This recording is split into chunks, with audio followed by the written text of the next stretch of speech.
नमस्कार। आसंता आम जाना आज नवम क्लास उपपाद्य 5 जी कौन दुईटी समांतर सरलरेखा को जदि एक छेदक छेद करे तेबे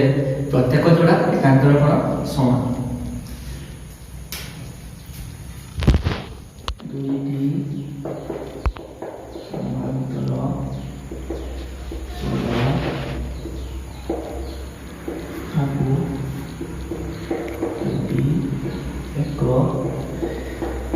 छेदक छेद करे तेबे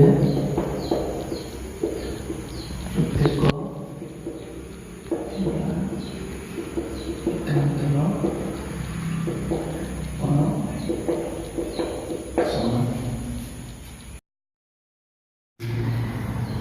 तो उपपाद्य 5 कहूँ दुईटी समांतर सरलरेखा को जदि एक छेदक छेद करे तेरे प्रत्येक जोड़ा एकांतर कोण समान। ताने चलो तो हमें प्रथमे जानिबा जे दुईटी सरलरेखा को गोटे जदि छेदक छेद करे तेरे केतोटी कोण उत्पन्न होउची। प्रथमे जानिबा केटी कोण देखंतु 1 2 6 7 8 केटी कोण उत्पन्न होला 8टी। तो एके प्रथमे जानिबा जे एकांतर कोण काहा कहजे अनुरूप कोण काहा कहजे। एकांतर कोण होची ये देखो 3 और 6 एकांतर कोण एक अंतर कोण 3 और 6 4 और 5 4 5 3 6 अंतस्थ एकांतर कोण 1 7 2 8 एमाने होती बहिस्थ एकांतर कोण एवं 1 और 3 कोण 1 व कोण 3 कोण 2 व कोण 4 कोण 6 व कोण 7 कोण 5 व कोण 8 एमाने होती प्रतीप कोण प्रतीप माने विपरीत 6 रो विपरीत रे 7 अछि 5 रो विपरीत रे 8 अछि 1 रो विपरीत रे 3 अछि 2 रो विपरीत रे 4 अछि। तामाने होती प्रतीप कोण एवं आ गोटे कोण का अनुरूप कोण।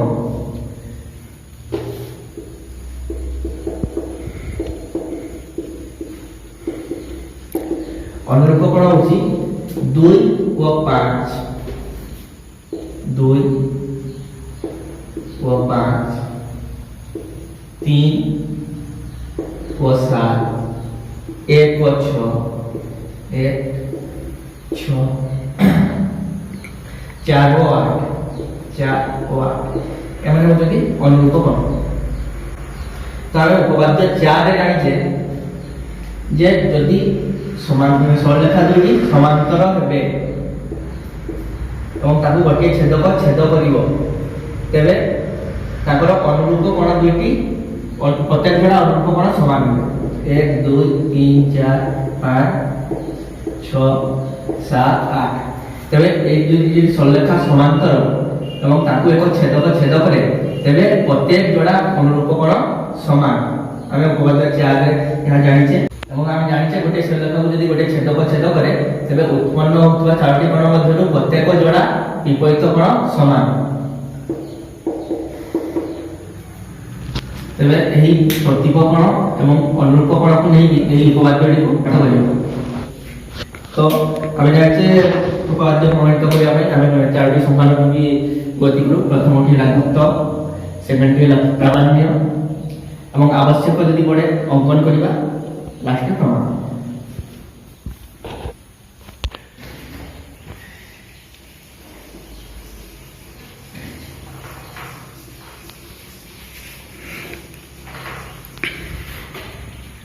तो प्रथम सोपान जे जाउछे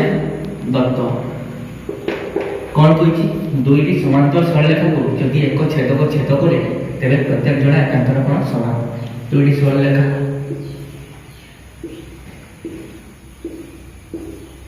L1 L2 ও এক ছেদক ছেদ করে L3 ছেদ করে তেমন কেতটি কোণ উৎপন্ন হব 1 2 3 4 5 6 7 8 তেমন প্রত্যেক যোড়া একান্তর কোণ সমান হব এহাকে আমি প্রমাণ করিবা দত্ত L1 সমান্তর L2 L3 ছেদক এবং উৎপন্ন হচ্ছে 8টি কোণ ସେଥିମଧ୍ୟରୁ 3 কোণ 3 কোণ 5 একান্তর কোণ 4 কোণ 5 একান্তর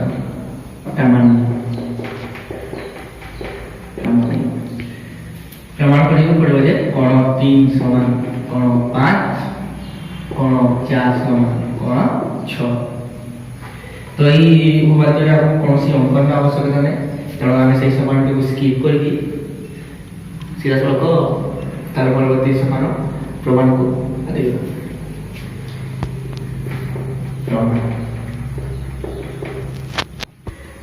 L1 ও L2 সমান্তর দত্ত L1 সমান্তর L2 L3 হচ্ছে ছেদক L3 ছেদক আমি উপপাদ্য 4 জানছে যেତେବେଳେ দুইটি সরলরেখা সমান্তর এবং তাকে গোটে ছেদক ছেদ করে তেবে তাহার অনুরূপ কোণ গুলিক সমান এবং ମୁଁ ପୂର୍ବରୁ କହିଥିଲି যে ଗୋଟିଏ সরলরেখাକୁ যদি ଆଉ ଗୋଟିଏ সরলরেখা ছেদ করে ତାହାର ପ୍ରତିପ କୋଣ ଗୁଡିକ ମଧ୍ୟ ସମାନ ହେବ ତେବେ এই ଚିତ୍ରରେ ଦେଖନ୍ତୁ কোণ 2 ର ଅନୁରୂପ କୋଣ ହେଉଛି কোণ 6 কোণ 2 সমান কোণ 6 কারণ অনুরূপ কোণ ଏହାକୁ ଆମେ ଉପପାଦ୍ୟ 4 ରେ ପ୍ରମାଣିତ ହୋଇସାରିଛି ଏବେ ଦେଖନ୍ତୁ এই ଚିତ୍ରରେ কোণ 2 ର ପ୍ରତିପ କୋଣ ହେଉଛି କୋଣ 4 কোণ 2 ର ପ୍ରତିପ କୋଣ ହେଉଛି କୋଣ 4 ତେବେ কোণ 2 ସମାନ କୋଣ 4 କାହିଁକି ନା ପ୍ରତିପ কোণ ଏବେ ଆସନ୍ତୁ ଦେଖିବା কোণ 2 ସଙ୍ଗେ କୋଣ 6 ସମାନ ହେଉଛି কোণ 2 ସଙ୍ଗେ କୋଣ 4 ସମାନ ହେଉଛି ତେବେ ଏହା ଦ୍ୱାରା ଆମେ ପ୍ରମାଣିତ କରିପାରିଲେ ଯେ କୋଣ 6 ইকুয়াল টু কোণ 4 তেবে এইটু আমি জানলে যে যদি দুইটি সমান্তর সরলরেখাকে যদি এক ছেদক ছেদ করে তেবে তাহার একান্তর কোণ মধ্য সমান হবে প্রমাণিত